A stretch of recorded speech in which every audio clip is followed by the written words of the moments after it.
We are back, and now we did our bottom books for 2022, so now let's talk about my top books of 2022. And this time I actually have 10, and for sure have 10 books. This is in no particular order. All of these were 5-star reads for me this year. There were a couple of other 5 stars. I did have a lot of 4.5 stars. But when I was going back looking at the list, these are ones that resonated with me the most, and I'm very excited to get a chance to talk through them again. So yeah, let's get started.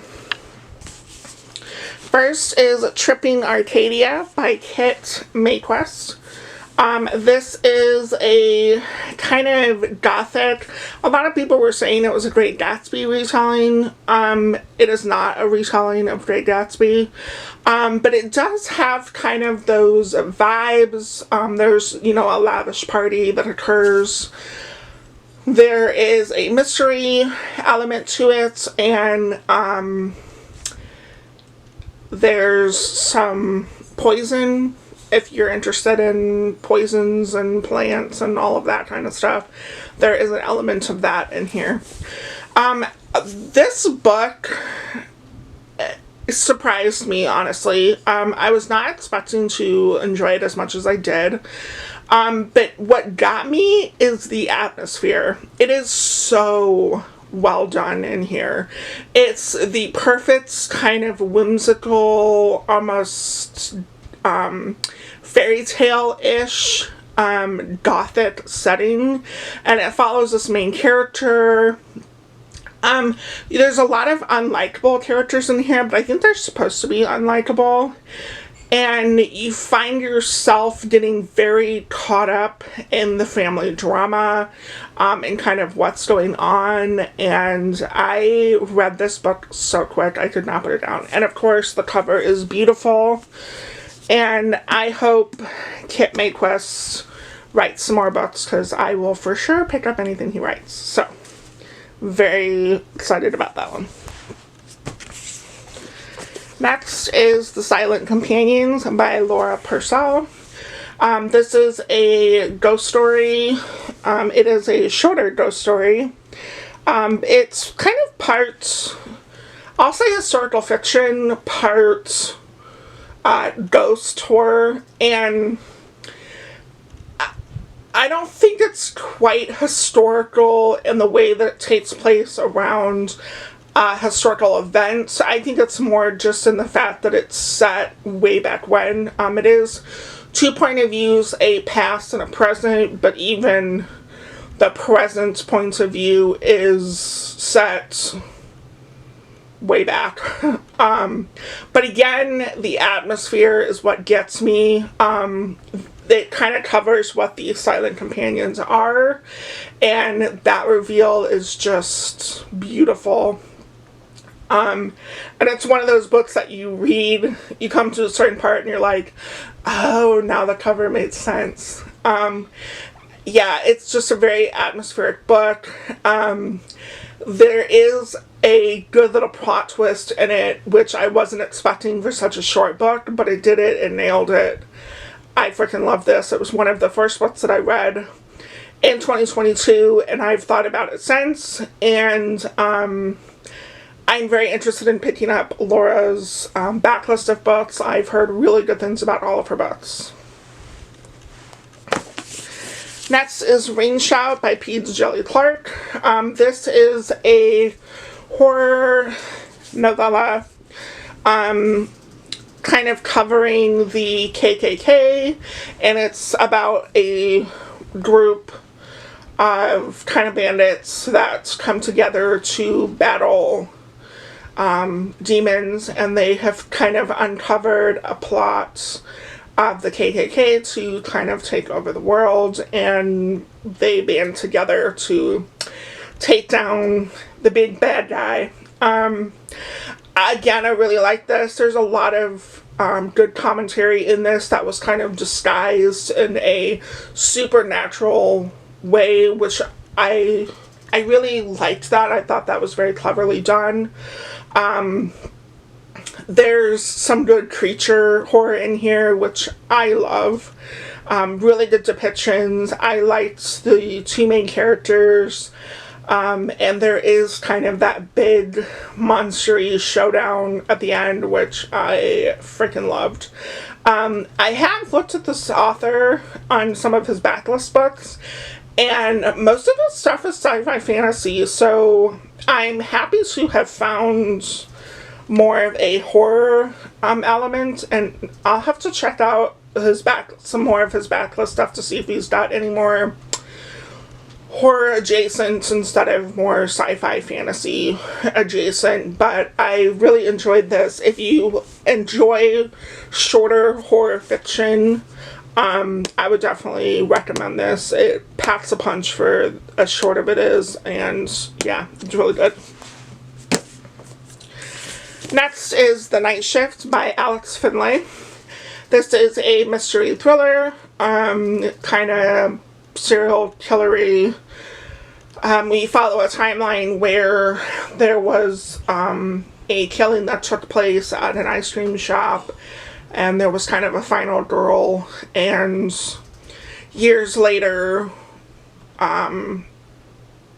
that kind of happens again, so we are kind of uncovering the mystery of why it's happening again. Very good thriller. This was my first Alex Finlay book, and I will be picking up anything he writes because I loved the writing. It moved at such a good pace. It held my intrigue throughout the entire book. I thought it had really good twists. You know, a couple of them I saw coming, a couple of them I didn't. And, you know, even for the ones that I saw coming, I really enjoyed how the author chose to kind of unveil them. And yeah, I mean, it was just a really good kind of mystery thriller. And I find that I do enjoy mystery thrillers that aren't heavily detective focused, and this is certainly one that fits that bill. So next is Road of Bones by Christopher Golden. This is actually based off of a true highway with a very horrific past. And the author, I thought, just really did the lore and the history of that highway. I mean, I thought he nailed it. It's such an, again, atmospheric book. If you like kind of the trapped, like when it's wintry out and you like that trapped feeling, this is such a good book to pick up. I mean, after reading it, I kind of realized that, like, this entire book takes place kind of in one night from sundown to sunup. And when you're reading it, you kind of don't feel like it's one night. You know, you're just so caught up in what's happening. Again, lots of atmosphere. We do get some creature horror, which is awesome. Some good monstery fun. And the characters, I liked all of them. I thought they did well for the plot. You know, the interactions between them were good. And the descriptions of the winter, it just really, really hit home. Yeah, I was blown away by this book. And I know he has another book coming out actually in January. So I will definitely be buying that book and reading that because this was fantastic. Alright, next we got What Moves the Dead by T. Kingfisher. This is a short horror novella, which is kind of a retelling of Edgar Allan Poe's The Fall of the House of Usher, or The Fall, yeah, something like that. Which it's been a while since I've read that original, but I absolutely adored this book. There is some body horror in here, which I'm sure you could gather a little bit by the cover. some nature-y body horror. I absolutely love this book. The depictions of the rabbits were pretty freaking creepy. And I loved that you got a taste of that creepiness with the way that the book is done.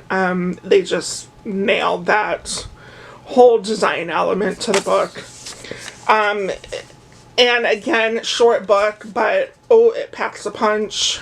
Yeah, there's a little mystery element. It's not that difficult to figure out. But again, I liked the reveal. It kept me engaged throughout the entire book.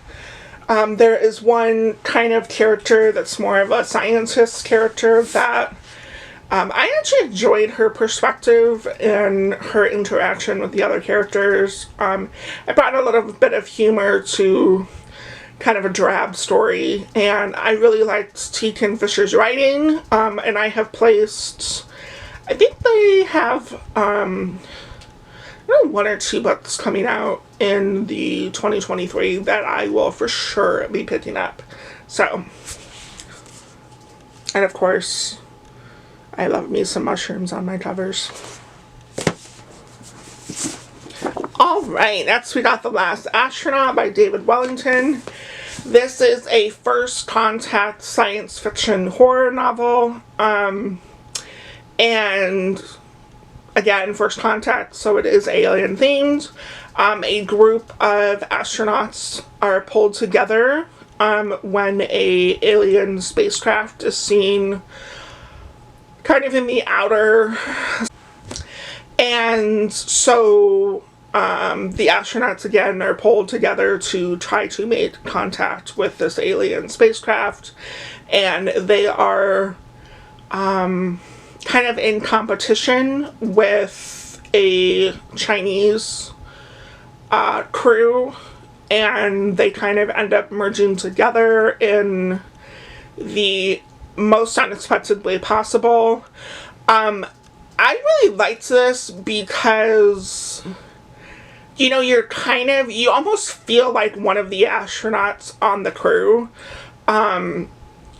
You know, you're kind of there with them as they're learning all this stuff, and the descriptions are awesome. I mean, you really felt like you were inside this, and again, they kind of get that trapped feeling. There's a lot of intense, again, atmospheric elements. The way that the author described, like, the inside of the ship, I mean, I could for sure picture it.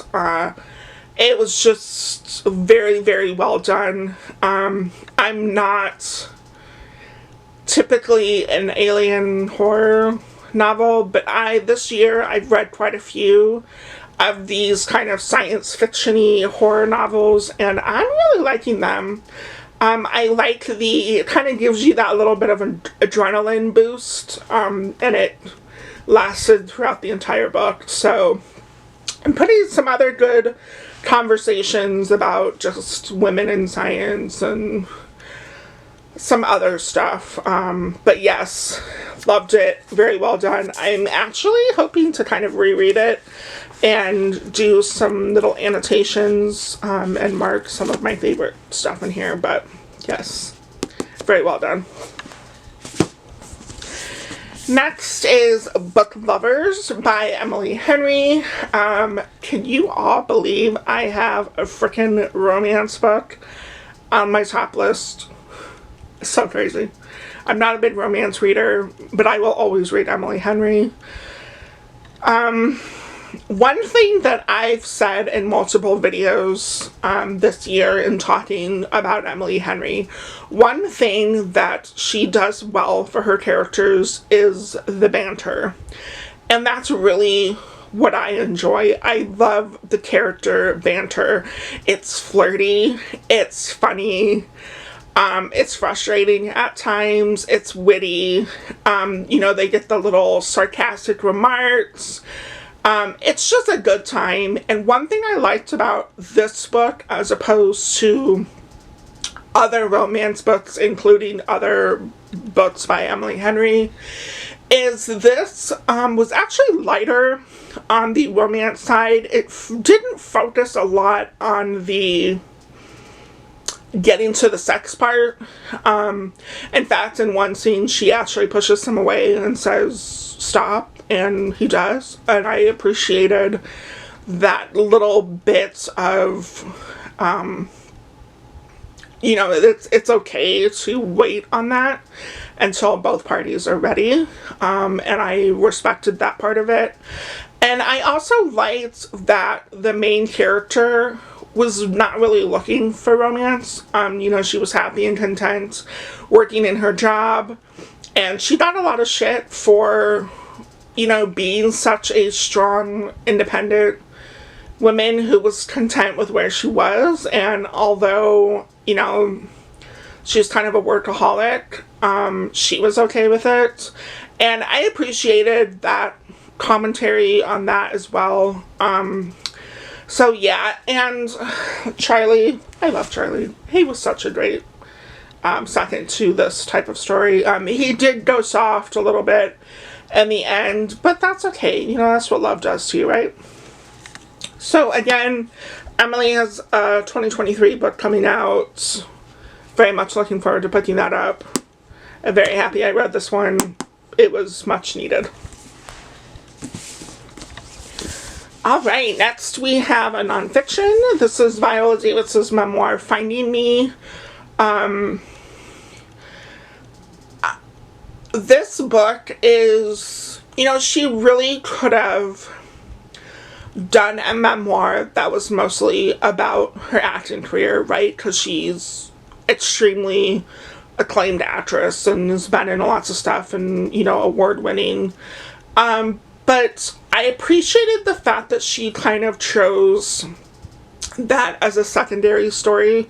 You know, it was more about her finding herself, conversations about growing up in poverty, what that's like, taking you through that, and, you know, really how that's impacted her throughout her entire life. And, you know, she makes several comments about thinking back to that little girl that was struggling and fighting every day. And, you know, it was a different approach than what I thought she was going to take, but oh my god, it was so well done. And she talked several times about people who have impacted her life very positively with stories about themselves, but she herself is a fantastic story like narrator. You know, the story that she chose to tell, it was very well put together. It hit you in all the emotions. I mean, there were certainly a lot of really hard parts to read, as expected, you know, and there were some parts that I absolutely loved and some parts that I cried on. And it was just very vulnerable of her to tell, and I just respect her and appreciate her that much more.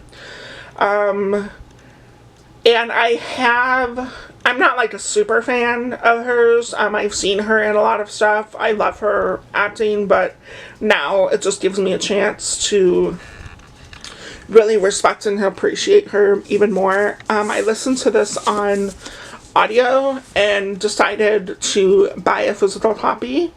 I wanted to make sure I had a place to save a lot of the quotes and go back and reread some of the passages, and there were some photos in here, which of course you miss as an audiobook, but Viola herself does narrate the audiobook, so if you are interested in the audiobook, I do highly recommend it, because hearing her tell it was just fantastic. But yeah. And lastly is Our Wives Under the Sea by Julia Armfield. Again, this was a very unexpected book for me. I was expecting a lot more horror than I got, but I still thought this was very well done. It's, you know, it's about this woman whose wife goes on a deep sea mission and ends up kind of getting trapped at the bottom, and a lot of them have kind of written off being able to rescue them from the bottom of the sea. And then her wife gets returned to her, but she is not quite the same person, understandably. And while there is kind of some supernaturally horrific stuff with that, I think the bitter theme and what really blew me away is that this is more about grieving the loss of someone who is actually still alive and with you, right? And, I think back to people who, have to watch their loved ones with Alzheimer's or, other sort of diseases that it just, they're there, but they're not really there. And there was a lot of hard-hitting passages and conversations about that, and the way that it ended was just, it was heartbreaking. And, short book, packed a punch. I would actually really like to reread it. Yeah, I was very impressed and very taken aback in how much I enjoyed this. But I have read, Julia Armfield has a short story collection. I have read that and really enjoyed that. So, again, if she ever publishes anything else in the upcoming years, will for sure be on my to-buy list. Alright, so there we go. That is top 10 of 2022. A lot of really good books this year. Some new releases and some backlist books. I'm happy I got an opportunity to pick up some of my backlist books that I've been meaning to get to. So yeah, that's it for my top books of 2022 and on to 2023 reading. Thanks so much for watching. Bye.